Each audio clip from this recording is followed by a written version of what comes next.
अर्जुन की समस्या युद्ध की नहीं थी। अर्जुन की समस्या थी, केवल हमारी जो समस्या वही थी कि वो कौन है। जब अर्जुन बना शिष्य द्रोणाचार्य का, तो कहता है मैं अपने गुरु को कैसे मारूं। शिष्य है तो गुरु को मारना पाप है, ठीक बात है। फिर वो बना पोता, मैं अपने दादा को कैसे मारूं, ये भी ठीक बात है। फिर वो बना भाई, मैं अपने भाई को कैसे मारूं। माने विचारों का मूल क्या था? He became somebody.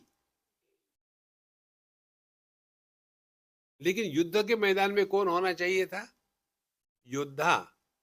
तो पूरी भगवत गीता का निचोड़ इतना ही है कि wherever whatever you are, be 100%। इसीलिए अंतिम में जाकर के भगवान अर्जुन को ये पूछते, तुमको समझ में आया क्या? अब तुम निर्णय ले लो कि इस समय तुम कौन हो। और वो कहता भी है, अब मुझे समझ में आ गया, इस समय मैं योद्धा हूं। कितनी सिंपल बात है। यही अध्यात्म है संतो। जहां हो, जब हो, जो हो, 100% रहने का अभ्यास करें। ये तब होगा कि जब आप छोटी प्रैक्टिस शुरू करो। और प्रैक्टिस यही है, ये जो छोटी छोटी बातें हम आपको बताते हैं ना, करके देखो महाराज, जीवन में आमूलाग्र परिवर्तन आ जाएगा।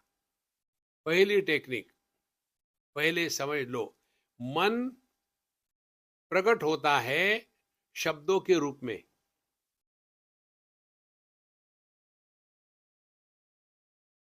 जैसे हमने ये टेबल क्लॉथ को देखा, कहाँ देखा?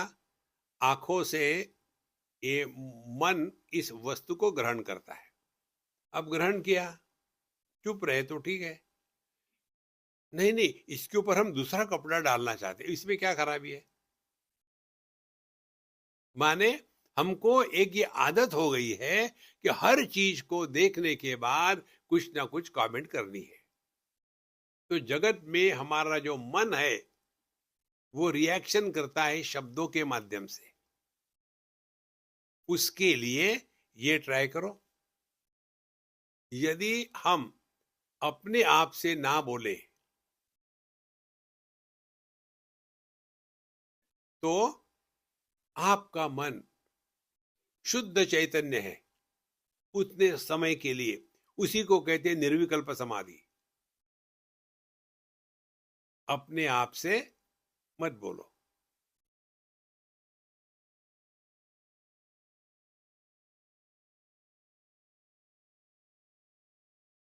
यदि आपने इसको ग्रहण किया है तो आपको अगली बार समझ में आएगी।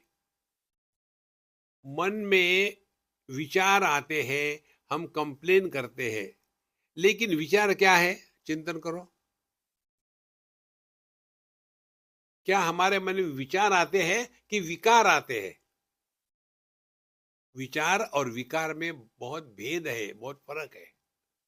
विकार क्या है? विकार ये है काम क्रोध लोभ मोह मद मात्सर्य, ये विकार है। विचार क्या है?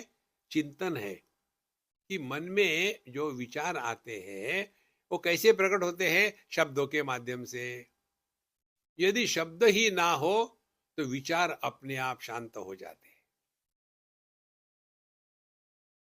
जहां विचार शांत हो गए वहां विचार रहित मन जो है वही चैतन्य है।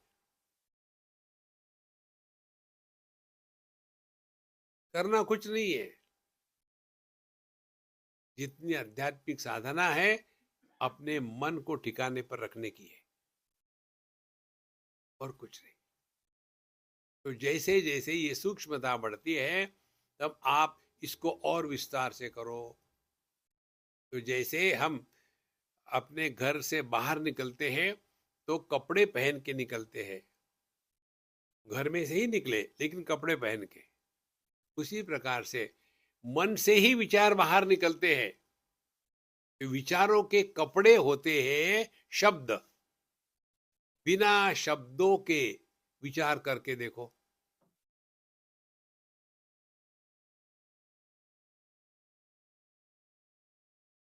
शब्द का प्रयोग मत करना, करो विचार।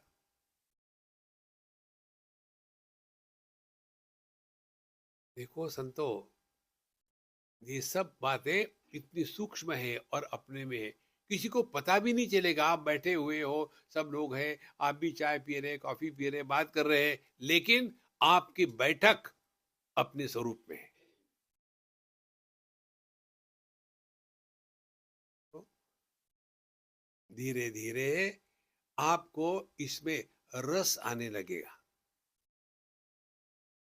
और जितना आपको इसमें रस आएगा, उतना आप जगत से उपरत होने लग जाओगे।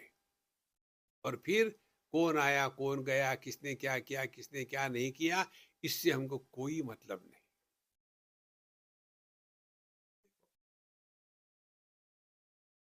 तो यह जो हमारी हैप्पी मंत्र माला है ना, इसको अब रोज सुनो, दिन में 10 बार 50 बार सुनो। कभी कौन सा मंत्र क्लिक हो जाएगा पता नहीं।